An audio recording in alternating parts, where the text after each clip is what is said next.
Good afternoon, Bermuda, and thank you for joining me for another Bermuda Youth Connect constituency interview. My name is Haley Tiart, and I'm pleased to interview all the candidates running in constituency 14, Devonshire Northwest. Today, I'm joined by Progressive Labor Party candidate Alexa Lightbourne, One Bermuda Alliance candidate David Rogers, Free Democratic Movement candidate Kyle Bridgewater, and the independent candidate Noelle Young. Thank you all for joining me today. Before we jump into questions, I'd like to give you all an opportunity to introduce yourself with 90-second opening remarks, and we will start with Ms. Lightbourne.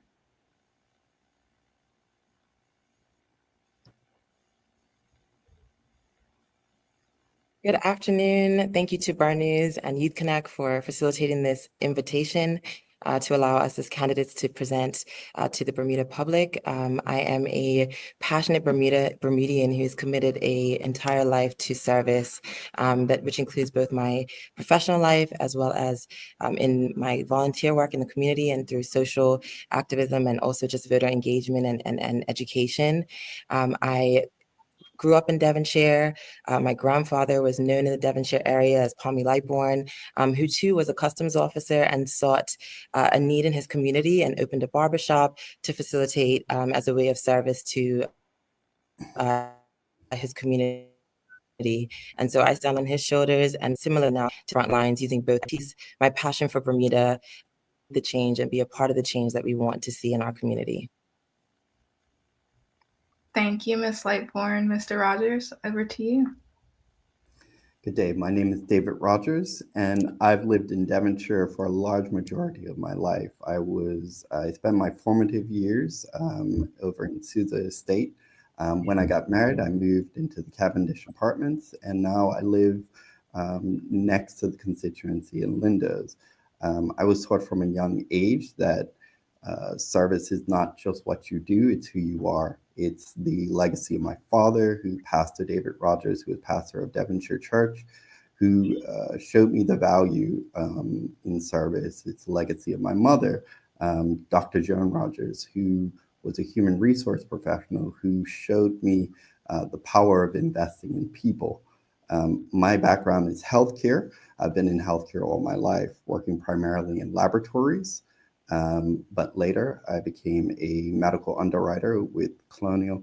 And then later still, I worked with the Bermuda Health Council as a regulator, where I was in charge of registering facilities and equipment. So things like MRI, CT machines. It's that brought me in contact with politics, as there are a number of legislations in health that were unfortunately not a priority. So I've thrown my hat in the ring to help bring our healthcare up to snuff. Thank you, Mr. Rogers. Mr. Bridgewater? Oh, I think you're muted.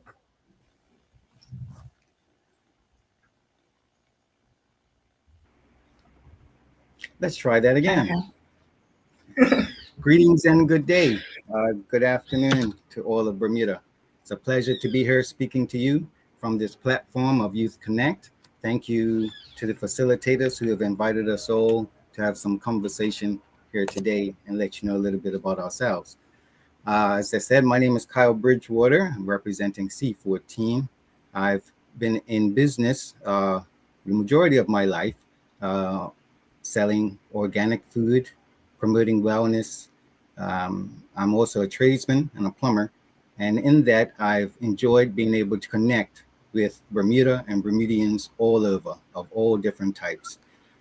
We truly love our country.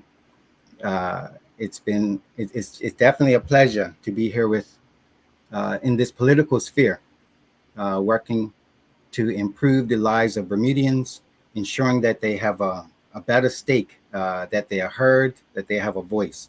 Politics has certainly grown to a level where we need to now take a new stand, and I'm very pleased that young people are encouraging us to change the dynamics of our politics. So I truly look forward to the times ahead, and I'm glad to be here. Thank you.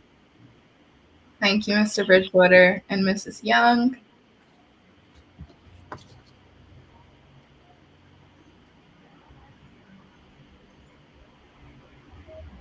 think you're also muted. I answered Sir Okay. John Swall's. Oh, sorry. Can you hear me? I can hear you now. You're good. Hi there. Can you guys hear me? Yes, we can hear you. All right. So I answered Sir John Swall's candidates because I feel like Bermuda herself needs a voice for our human rights as well as our environmental rights, a voice that represents the land that we walk on, the ocean that feeds us, and the air that we breathe. I feel like our island has been calling out for help since I was a child, and I refuse to stand by while her cries go unheard. My philosophy has always been to talk less and do more. If you Google my name, I have a proven track record of my actions and I do believe that actions speak a lot louder than words. I've been advocating at home for quite a while, as well as now internationally for the past about 2 years. And I'll always continue to be a dedicated advocate for our people, our culture, and the island that sustains us. My two pillars, I'd say, of my life's mission have always been environmental rights as well as human rights. And in many cases, people always think nature when they think of environment. But there really are about three different types of environment. That's your natural environment, of course. Then there's your built environment, right? The man made areas around you, like your homes, like your roads, like your outdoor community spaces. And then the third is really your social, cultural environment. So when I say that you kind of come in contact with, and that's something that I myself had a realization of when I was quite young. Of course, I was raised by a single father, single child, raised by I had friends who were from two-parent households, but experienced things like sibling abuse. One of my best friends was also Portuguese from a parent household, but she faced discrimination. So, based on my family background and my own experiences in life, I became an advocate very much for human rights and, of course, marine law. And she looks like she's getting disconnected. While we wait for Noelle to come back, I'm going to go ahead and start with our questions. And with first, Mr. Bridgewater, you're a founding member of the Free Democratic Movement, but you didn't run in 2020, but now you've decided to put your hat in the ring this year. Why now, and why constituency 14? Thank you for your question. It's true, I have been here from our start.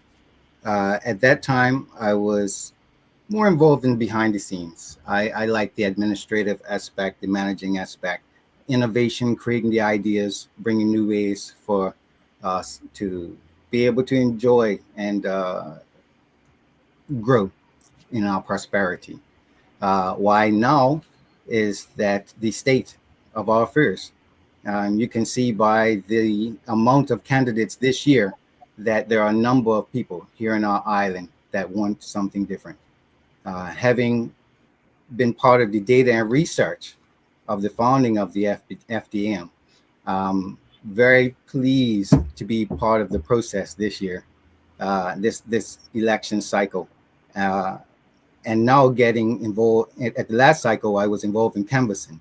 So that really, I say, put the feather in my cap, got my energy running and ready to be prepared for this cycle to stand for C14.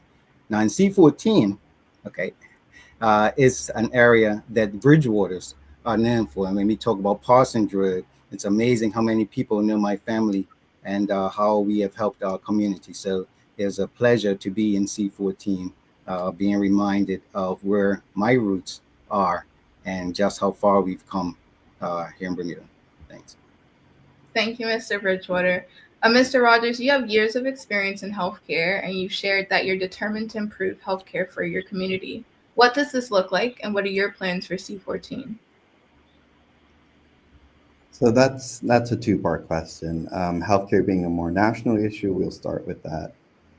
So a lot of things, if you were to look at our healthcare system, we have some of the best trained people in the world. If you look at any of our health practitioners' resumes, You'll see Ivy League schools, you'll see terminal degrees, you'll see amazing experience, but we're not able to harness those experiences because our system has been left in a state of malaise. Our system has been left doing irrational things, doing things that worked in the past, but aren't necessarily germane to a modern health system.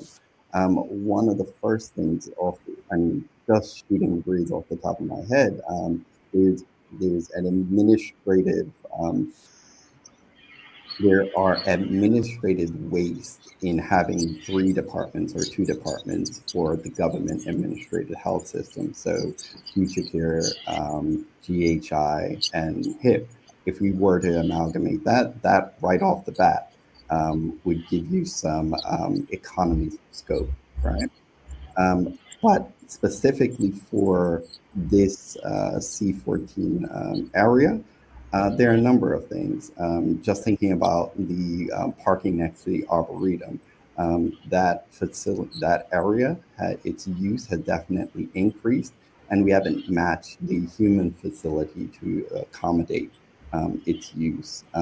When you think about just repair on the roadways, the maintenance of our infrastructure. There's so many things that C14 specifically needs that I feel that I'm well equipped to deal with. A problem solver. Was a problem solver in healthcare, and I'll be a problem solver in politics. Thank you, Mr. Ross. Miss Lightbourne, unlike some of the independents that we've seen come out, you have a delicate challenge of representing your constituency while also being held responsible to your party. How do you plan to ensure that the voices of constituency 14 are heard in the House if you're elected? Absolutely. Thank you for the question. I am committed to service and service in theory and also in practice. And so for me, representing the constituents of Devonshire Northwest means understanding their concerns. I set out on the pavement and in the trails and have gone and interacted with the constituents to best understand their needs first. And I'm using that information to inform not only my proposals for the community, but also to inform my advocacy for them, should I be the successful candidate elected to the legislature. And so that service does not also stop there. It also informs the way in which I seek to implement and provide their solutions or their challenges around the table in the caucus meeting settings, to be able to advocate for them, to understand exactly how the policies will impact them, and do my best to ensure that their world, their issues are resolved, and that sustainable solutions are also found to some of the current problems that exist. Thank you, Ms. Lightbourne. Well, like you just shared, you've all had some time to canvass and connect with the community of Devonshire Northwest. What is the number one issue that you've heard, and what policy will you push for on day one to address it? And I'm going to go ahead and pass this to Mr. Rogers first. Thank you so much. Just right offhand, the very first thing everyone talks to me about is the situation on the roads.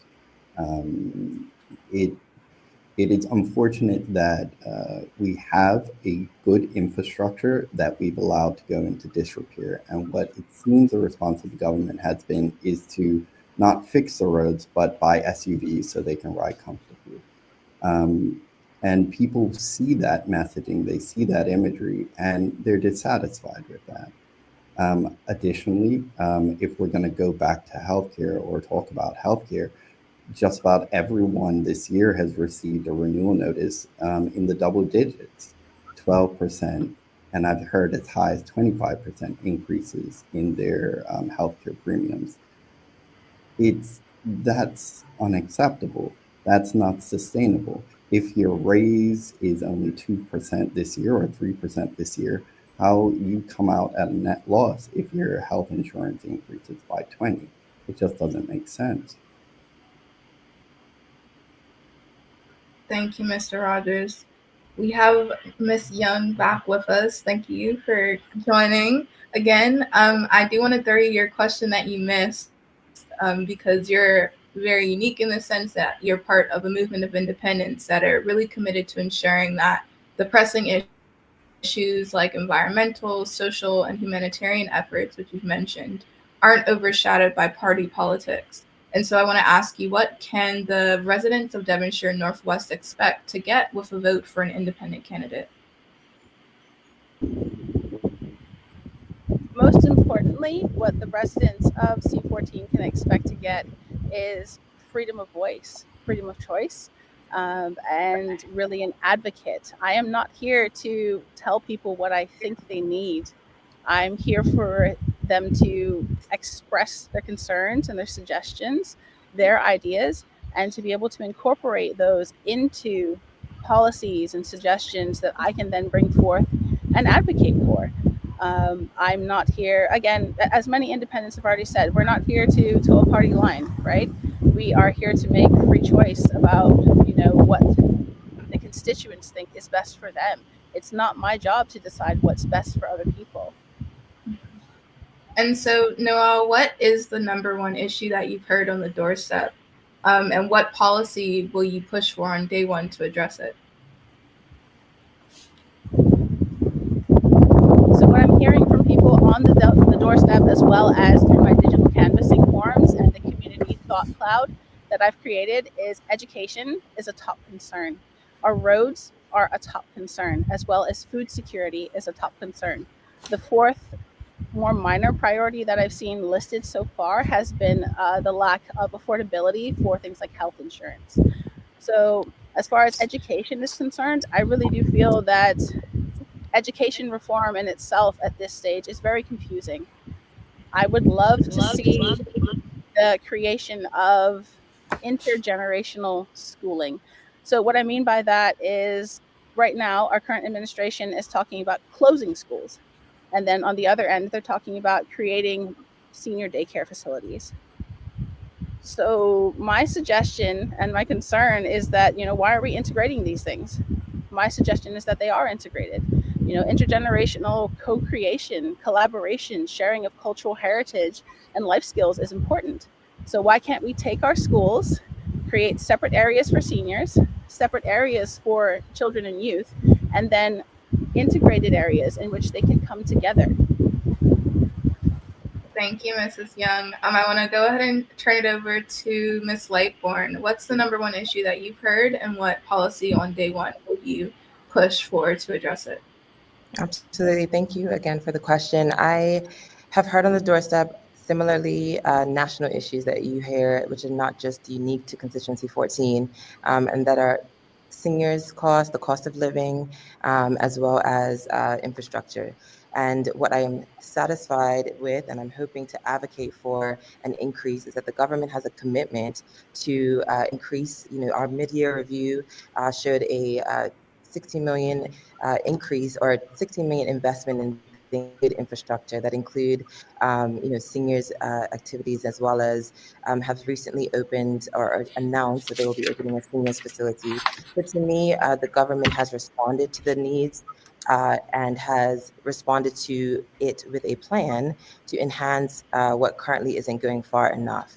And so for me, again, as an advocate, as a servant who doesn't have ideas that I'm similarly putting on the constituents, I'm rather listening to them and hearing how best to advocate for sustainable and also better enhancements of the programs that have already been rolled out. That's what I would seek to do on day one. Continue that work, continue to be a servant of their needs, of the things that they need fixed and addressed.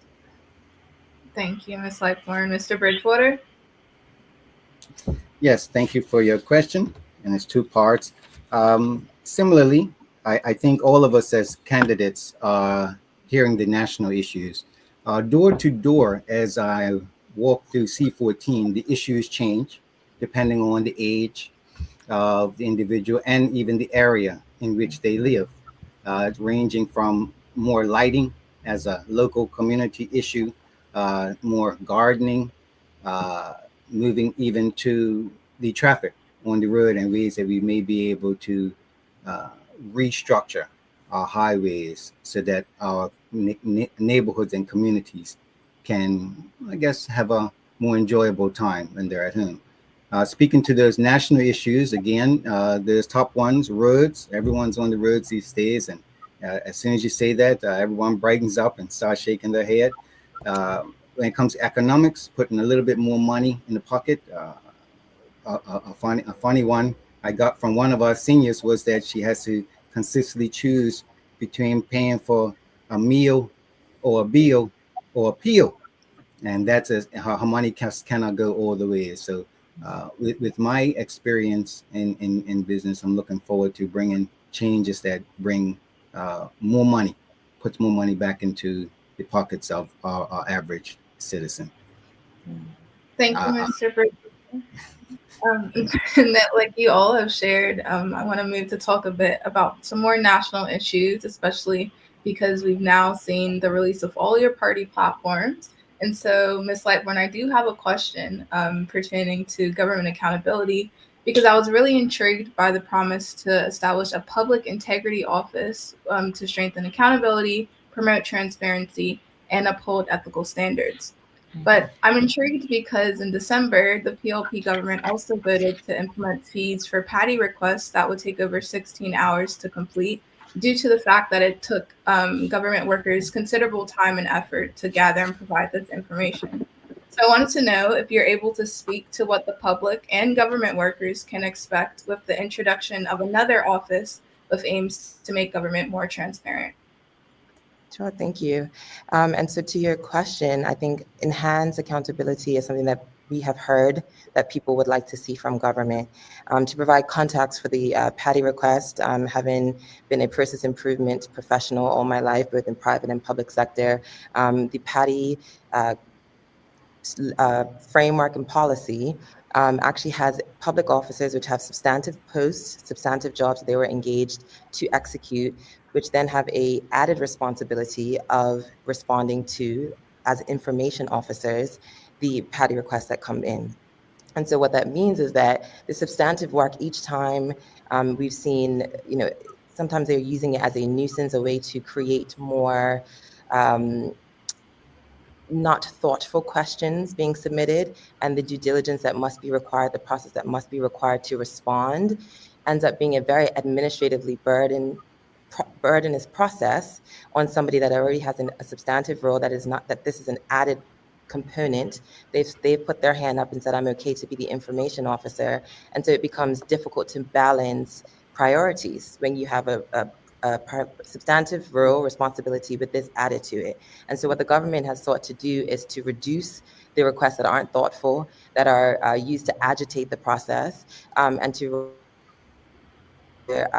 create a unit that is responsible for that. That would be their primary responsibility. And so it actually isn't a conflict with the patty request, because the patty requests have not been used as a true instrument to gain information, but rather have created a mechanism to actually, I guess, frustrate the process rather than actually seeking. The questions that have come in some instances are not thoughtful. There have been thoughtful questions that have come, but there are also heightened instances where it was actually a tool for the alternate, which is not to actually be as transparent as would be fair and reasonable to this public officer. So in short, I do think that an accountability office would be helpful to be able to create a unit that is dedicated to do that, which is in response to what we've heard those in the public needing. Thank you, Ms. Lightbourne. Haley, may Go I ahead, take a Mr. second to respond to that? As a public servant who has been on the other side of patty requests, typically patty requests are instigated or initiated when there is a cloud or lack of transparency in a government action or a government initiative. Typically, in my experience, you usually look at, if you have an influx of patty requests, that's a failure of the government to communicate. While I do understand it definitely has been administratively burdensome, sometimes it is incumbent on the government to improve communication in order to stem off some of these patty requests. And the fact that they have to institute a whole separate department to handle these requests doesn't necessarily speak very highly of their ability to communicate with the public or communicate the information the public needs in order to understand what they're trying to do. And if I Thank might you for respond, that, thank Mr. you, David, for your perspective and also your view and interaction with the Patty request to date. My task was actually in my substantive post to review both the Patty and Piper unit in order to provide solutions and a strategy for implementation. And as part of that work, I heard directly from public officers who were responsible, information officers across government. And so they all said kind of unanimously that it created a nuisance, and when there were individuals who didn't have actual substantiated questions. They were questions that were actually either already in the public domain or could easily be found in other sources. It was actually available, but there's a process that has to be done each time a request comes in. And so that is the part that I'm speaking to in terms of having someone and a unit that has accountability as part of its remit, which may include the Patty Piper, which may include other sorts of regulatory clarity mechanisms. And so that is what I'm more speaking to, rather than maybe the one-off where there is a substantive question to be asked that is seeking further information that is currently not in the public domain. Thank you, Ms. Lightbourne.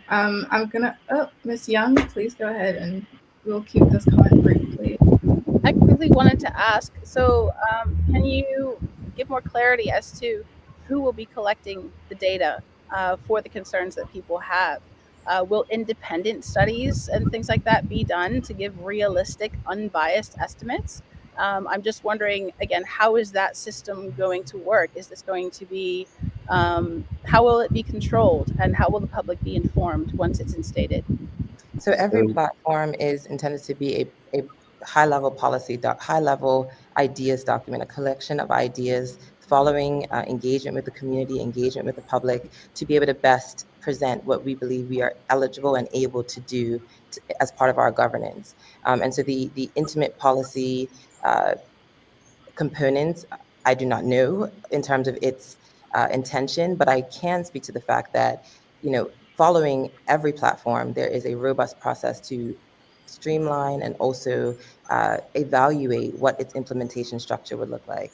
And so I do not anticipate that anything will be different, which will use technical experts, which will use research-based and evidence-based strategies to implement them once they are the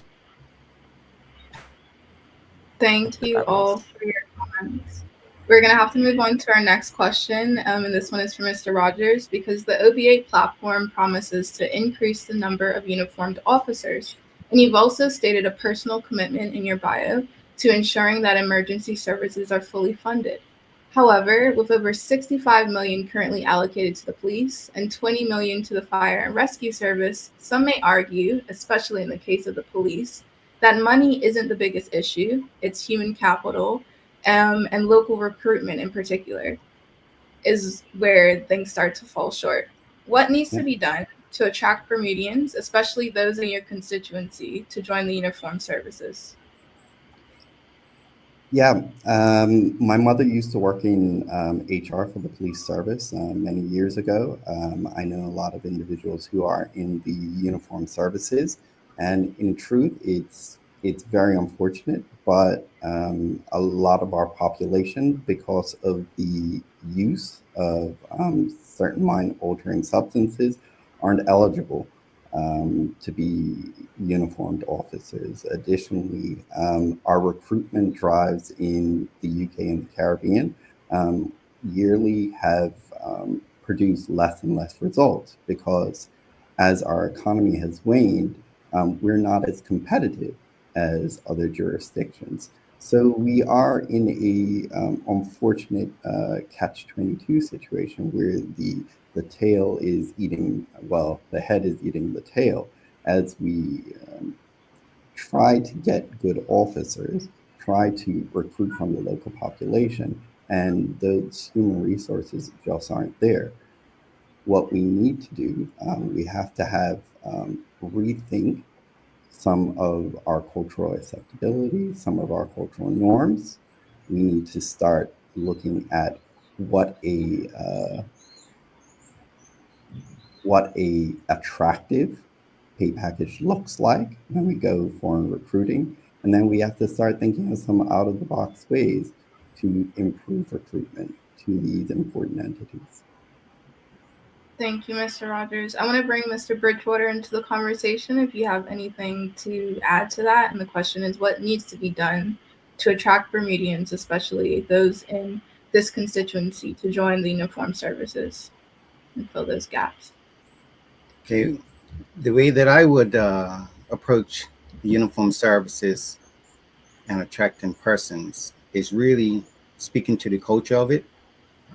Consistently, our community may see uniform services as for certain types of people when it's for everyone. And we really need to educate our young people as to the friendly and helpful nature of our uniform services, especially when we're talking about the police. There are various approaches that our police can use. And in these times, we need to be more communicative, more nurturing, more aware of our community. Some conversation has spoken to the old parish constables and knowing their names and who they were. And I feel that that's the type of Bermuda that we need to cultivate again. And if we're cultivating that, I think that people will be more than happy to join our helping services and our uniform services. Just because the whole country is starting to pull together and wanting to help and assist each other more. I think we just need to change a bit of the culture of how persons may look at some of their services. Thank you, Mr. Bridgewater. Go ahead now. So, just to echo Mr. Bridgewater, I believe that reforms are essential to fostering trust, equity, and fairness within Bermuda's justice system. I recently had the opportunity to speak with the Bermuda Equal Justice Initiative. They have some great points, right? And this is coming directly from our community. Things such as modernizing prison rules to reflect principles of rehabilitation, reforming the legal aid system and strengthening police accountability measures in order for our young people, especially, to see themselves in these positions. We must first make it equal and make it fair. Yeah. I'm gonna go ahead and move on to the next question, which is actually for you as well, because you've been a champion for human rights, environmental stewardship, and cultural heritage, among many other things. And so I want to talk to you about your plans for food security. If elected, what will you do to ensure that all Bermudians have access to healthy food?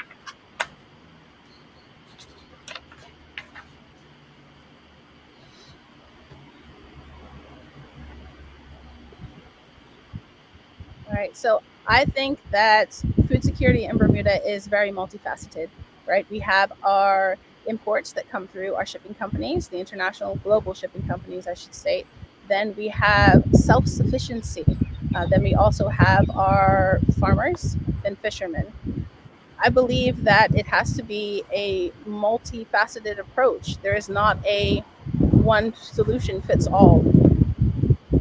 The first thing that we need to do is establish better trade agreements. I believe that right now, currently, the only trade agreement we have is with the UK. Bermuda being we are not a sovereign nation. We are a subnational island jurisdiction of the UK. So the first thing that needs to be done is that we need to contact the UK, being our closest ally and essentially, our king.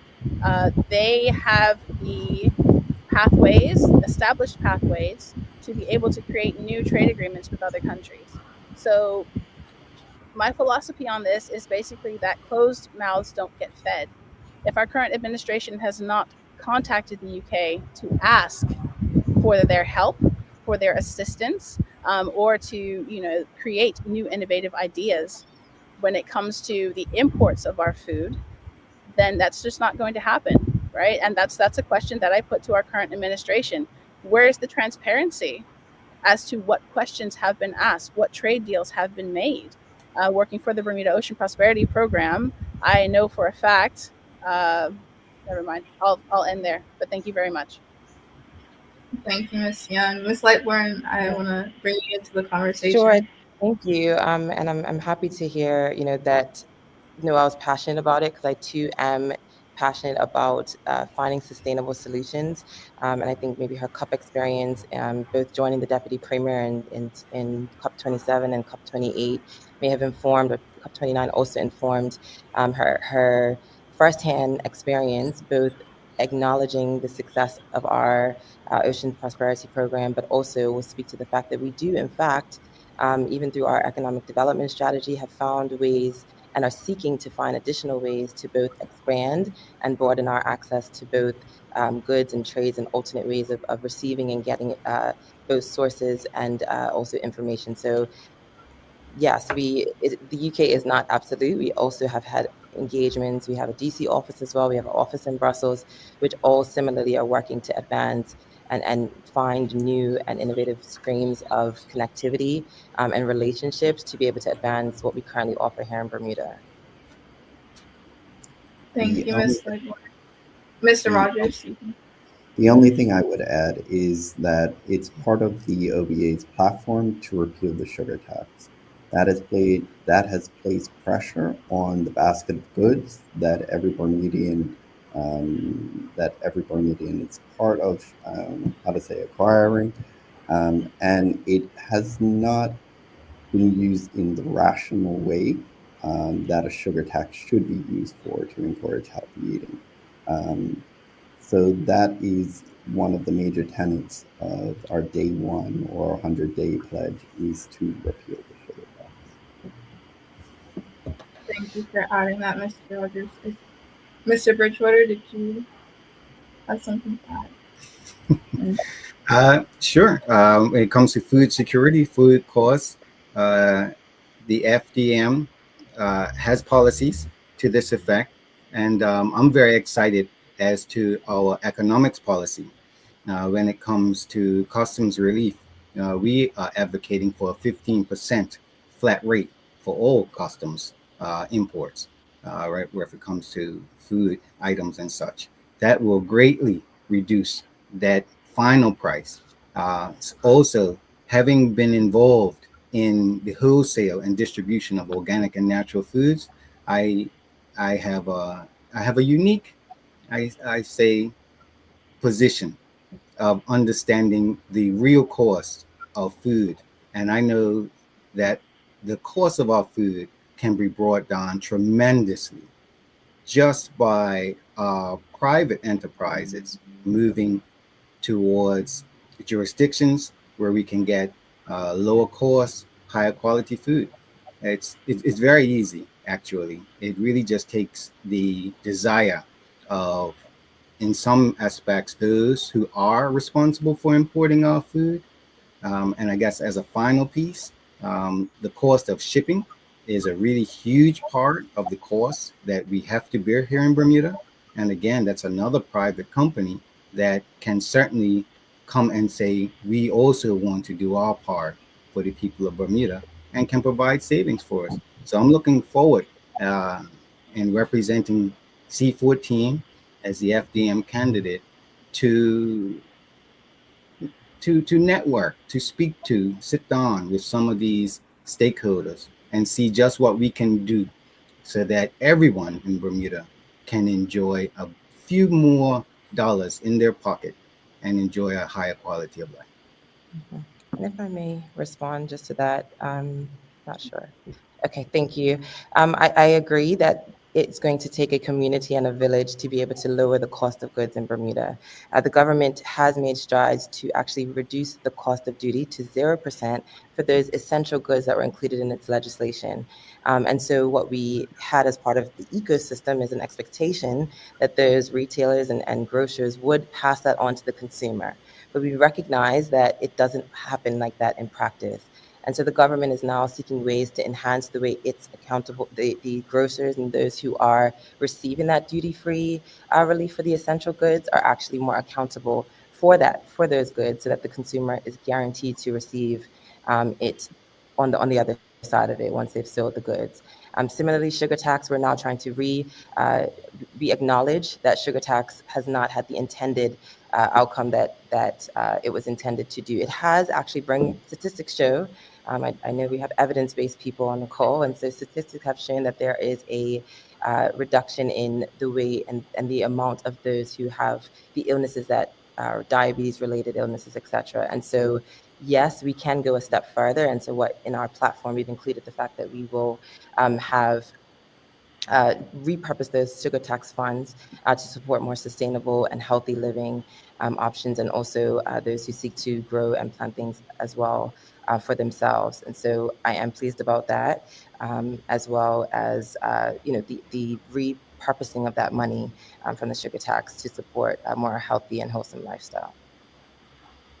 Additionally, sorry, but just my final point, in terms of alternative sources, we have also included in the platform to explore other ways like CARICOM ways or trade lines in order to see if we can diversify our trade opportunities for some of the islands through shipping, etc. So these are things that we are seeking to explore, but it will take an ecosystem. It will take those who are the grocers and the wholesalers to also meet us halfway to ensure that those consumers are actually, and those who are in our communities are actually able to impact from those government policies. Thank you. I'm going to hand it over to Mrs. Young to respond.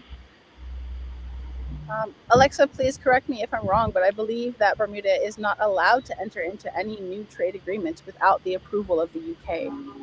No, definitely. We do have to go to the UK. I just was speaking to the fact that I think you had asserted in your previous comment that we had not. And so that's all I was speaking to, the fact that we have with evidence is that we are exploring new arrangements, new opportunities, diversifying our economy, diversifying our access to different types of goods and sources through not only the presence of overseas offices, but also as included in our platform and other policy documents that are in the public domain. All right, so while I have you there, is our current administration going to be providing any subsidies or financial support in tandem with our healthcare providers for things like nutrition for infants and toddlers, or for breastfeeding mothers, or for our seniors that a large variety of them do take nutritional supplements? So while I understand that many of the items that are currently on that duty-free list are staples, however, many of them are not nutritional. So that's a question that I do have for you. Ms. Lightbourne, Similarly, as included in our platform, sure. I would just say some of the specific points are included in our most recent platform. We have seen an investment most recently in our media review, which talks about a litany of things to also advocate and improve and enhance these things to trickle down to the mothers. There's a specific well-being box that maternal mothers, expanding of care, is also included in our platform. So I would also invite you to just have a look at that for the sake of time. Thank you, Mrs. Lightbourne. We're going to end with our last question. It's for Mr. Bridgewater. You talked about the FDM's economic policy, but I wanted to highlight its energy and environmental policy because I think it's pretty robust. You have a lot of information from planting mangroves to stop coastline erosion to introducing mandatory waste separation for recyclables. If elected, how will you work with Belco to ensure that the cost of electricity goes down while simultaneously prioritizing sustainability? Certainly. Thank you for that question.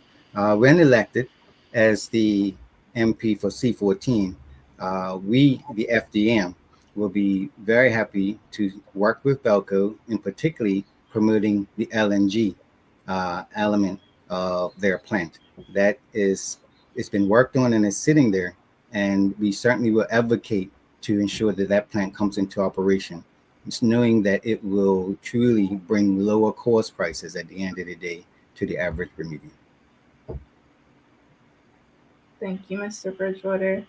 Mr. Rogers, is there anything you want to add in terms of energy or the environment and the OBA efforts on that front?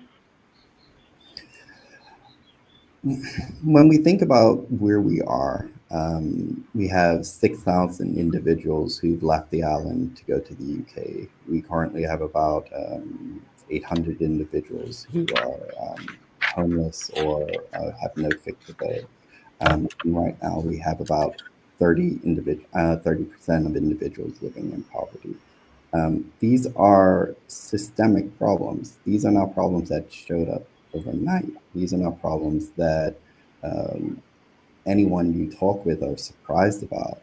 This has been a slow erosion of a country that was doing relatively well, doing actually best in class in many instances. So I believe that's why we're seeing so many people come into the political fray. Now, I am heartened to hear all the great ideas, all the varied viewpoints, all the interesting discussions. But what we need is competence. What we need is a steadiness. What we need is individuals to look back at what worked, look for the rational solutions. So in our energy situation, let's think about how we can utilize energy more efficiently. Let's think about the onboarding of new technologies, the solar, the how to say hydro energies that are available to us. There are many innovations we can bring to bear that aren't necessarily cost prohibitive. Um, One thing I do love about Bermuda is if there's so much expertise on the island, you just have to scratch, a basic part of our constituency, and you'll find individuals who have vast interest in solar, vast interest in energy production. There's so much training, so much ability on the island. What the OBA has done with its how to say, very diverse group of candidates is we're able to tap into those pieces of expertise. I know for certain there's somebody on the OBA who all they think about is energy. I know for certain, at least in my case, all I think about is healthcare because that's our area of expertise. And that's why you actually need a team to come in that's ready to govern on day one. Thank you, Mr. Rogers. I know the PLP had some ideas in their platform related to the costs, and I wanted to give Ms. Lightbourne an opportunity to share them. I'm sorry, you actually broke up on you said which type of course? I just want to make sure I heard you correctly. Energy. Oh, energy costs. Energy. Yes, no, for sure. I mean, what has happened is in response to the attempt for the government to freeze certain tariffs and certain rates, which is signed off by the Minister of Finance through the regulatory authority. We've made efforts to lower the cost for the consumer. In our platform, we've also included the reduction of the feed-in tariff rates and finding ways for persons to actually be able to come off. As we would know, our current legislation and infrastructure suggests that there's reliance, and so therefore there's a feed-in tariff rate that the consumer would have to pay to Belco to use their infrastructure. And so the government is looking to find ways to not only repeal that legislation or amend that legislation to ensure that those who have a fully solar home can actually no longer have to be reliant on feeding into the grid to get power, and so thus incurring a fee. Additionally, finding ways to, anti-monopoly law similarly comes into play when you talk about electricity, because at present we only have one, our main energy supplier. And so these are similarly efforts that we are doing to help to lower the cost for those who are, for all of us who are impacted by the very high costs of electricity here in Bermuda. Thank you, Ms. Lightbourne. And finally, I just want to give Ms. Young an opportunity to add her commentary to this conversation about energy and environmental policy. Ms. Young?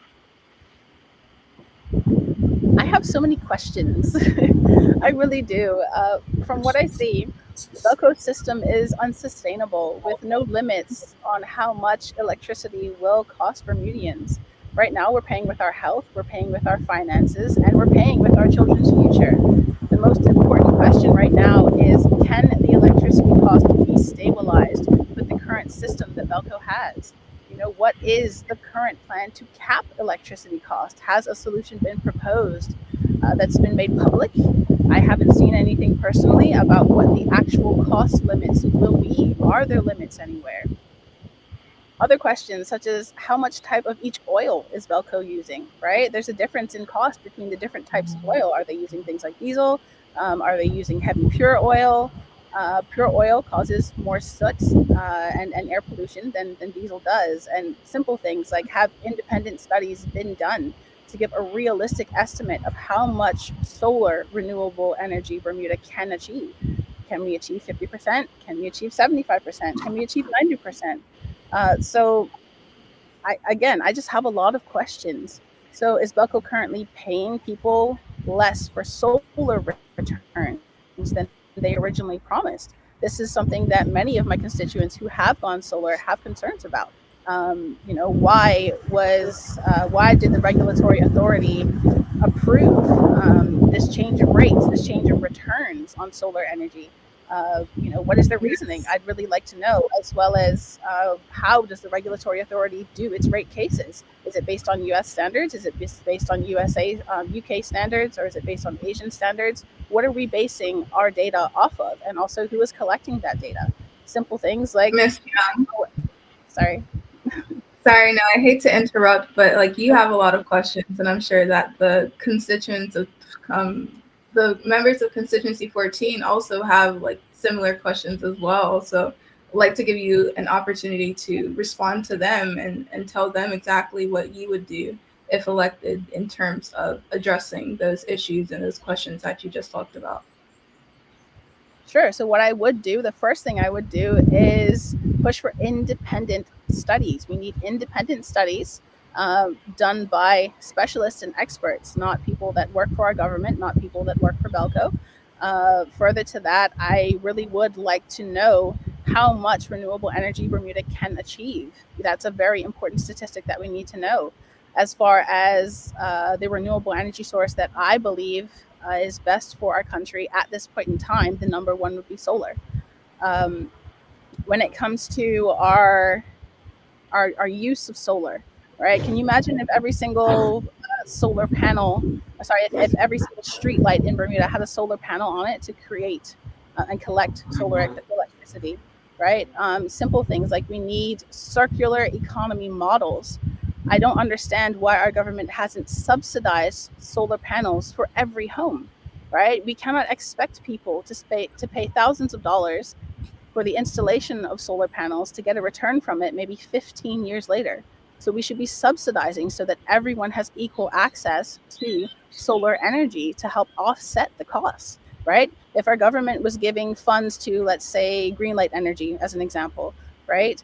They could then take those funds, have a certain allocated amount of homes and put solar panels onto those homes where people are actually paying for a service, right? Electricity is a service. So they shouldn't have to pay for the panels. They should be paying for the electricity itself. That would also decrease things like waste, because Greenlight Energy knows how to maintain and repair solar panels. The average Bermudian does not know how to maintain and repair their solar panels, right? So there needs to be a circular model to all of this. And again, it needs to include equity for every person on this island and access. Thank you, Miss. And Thank if I may you. just respond, I just Before don't want to Yeah, I do 20 want to give seconds. I just the want to give opportunity. a quick little rebuttal just to that, Briefly. insofar as I agree with Noelle's premise that, we must have better accountability, and the government agrees that we must have better accountability measures relating to what Belco and how they manage electricity production in Bermuda. But to your point about environmentally sustainable materials and solar panels, the government had in 2018 advanced a environmental fund, and I can't remember the exact number or the name of the fund, but I would invite you to go and research it. But there, in that fund, which was managed by the Department of Energy, persons in the public were encouraged to purchase solar panels, which the government supported and underwritten and gave funds to support that. And the community was low and minimal. So the fund had to be, we were constantly sending out information in order to encourage persons to invest in solar for this very reason. And so I think the premise that the government hasn't done anything to do that, I would just invite you to have a look at it, because we actually have, and this particular PLP administration has more concretely. Yes, and I understand that. However, there were many community concerns to that, where people could not afford the additional. Thank you, Ms. Young. We're going to have to finish up, and we're going to give you all an opportunity to share your closing remarks. I'm going to go ahead and start with Mr. Rogers. Thank you. The only thing I would add to the previous discussion is that Noelle's questions are a great example of the first question that was asked in this discussion regarding patio requests. While some of the questions could be answered via a publicly available document. When the community is confused about government actions, sometimes their only recourse is Patty. So this is a classic case where this would be a Patty request, but this is a concerned citizen who needs to know more about what her government is doing. Now, in my closing, once again, my name is David Rogers. I'm running in constituency 14. I have a healthcare background that's quite extensive. I have ideas about healthcare that I know for certain are equally in, as it's major pressure, economic pressure on individuals. We have a great team at the OBA, and we look forward to working to make Bermuda stronger together. Thank you.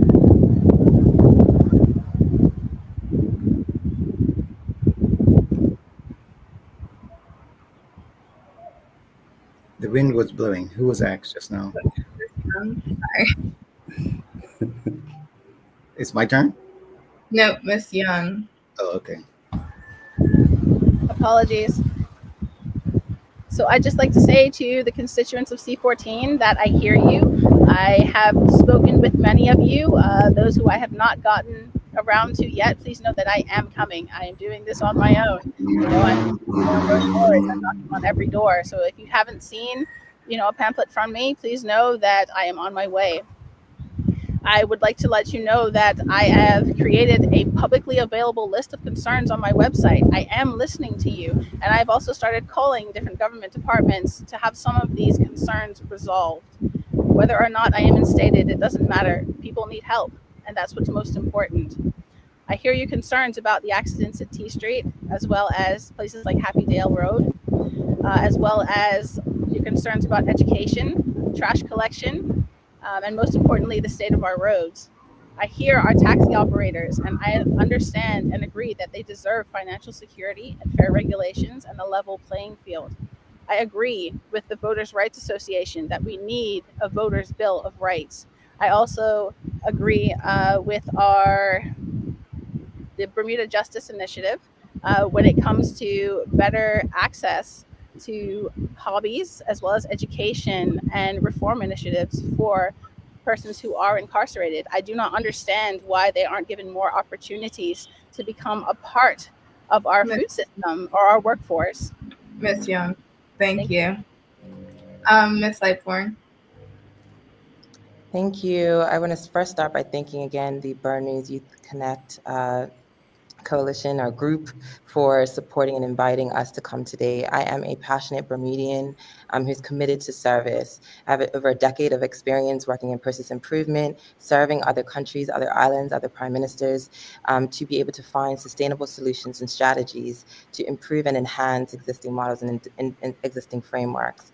I thank the residents and community constituents of Devonshire Northwest for inviting me into their homes, for engaging with me about the plans and that they would have for their communities, but similarly to thank me for the government's plans, but similarly to share ways that we can improve them. The plans are great, they say, but we must improve them in this way. And so that's what I plan to do, should I be the candidate that is selected for constituency 14, to advocate for their needs, the things that they share with me that they'd like to see enhanced.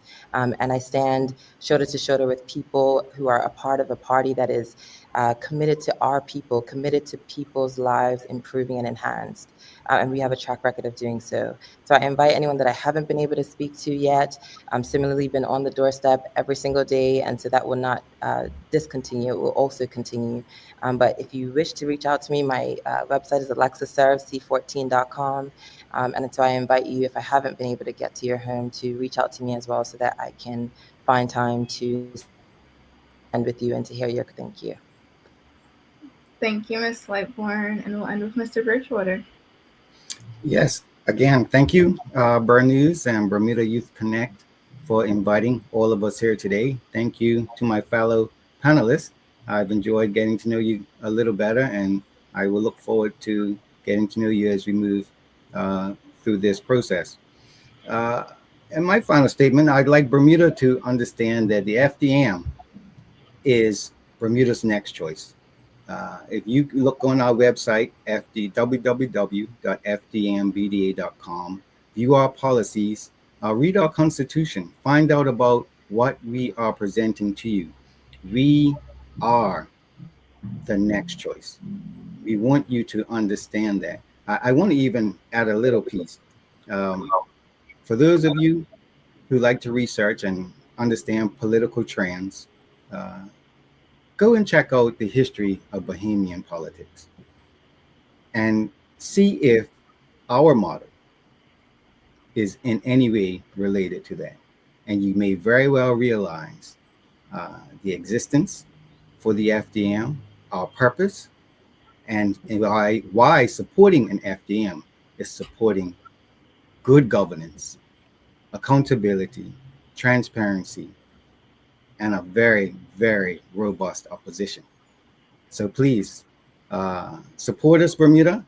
I look forward to seeing more of you on the doorstep with C14. It's been very exciting as you invite me into your homes, talk to me on your doorsteps. I'm so amazed by the reception of the PLP voters, the OBA voters. You are all looking for us. You're looking for change. And I want you to know the FDM is bringing what you've been looking for. Thank you. Thank you, Mr. Bridgewater. Well, that wraps up our discussion. Thank you all for taking your time to talk with me today. The election is on February 18th, so we encourage constituency 14 to come out and vote. And for more updates on election events like this, please follow us on Instagram, on Twitter, on Facebook, and subscribe to our YouTube. But thank you all for watching and have a great afternoon.